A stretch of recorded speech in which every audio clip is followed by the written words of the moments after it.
దేవునికి మహిమ కలుగునుగాక. మన ప్రభు అయినటువంటి యేసుక్రీస్తు వారి యొక్క శ్రేష్టమైన నామములో మీ అందరికి వందనాలు చెల్లించుకుంటున్నాను. ఈరోజు దేవుని యొక్క వాగ్దానము మత్తయి సువార్త 6వ అధ్యాయము 20వ వచనం. పరలోకమందు మీ కొరకు ధనమును కూర్చుకొనుడి.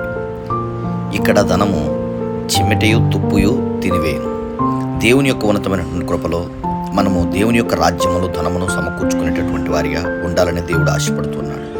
ఎందుకంటే ఈ లోకంలో ధనము మీద మనము ఆశ కలిగి ఉన్నట్లయితే దేవుని రాజ్యంలో మనము ప్రవేశింపలేవని దేవుడు సెలవిస్తూ ఉన్నాడు. ఉంటే దేవునికైనా మనము దాసులుగా ఉంటాము, లేకుంటే సిరికైనా దాసులుగా ఉంటాం. అంటే మనం ధనానికన్నా దాసులుగా ఉంటాము, ఈ సంపద కన్నా దాసులుగా ఉంటాము. కనుక మనము దేవునికి దాసులుగా ఉండాలి.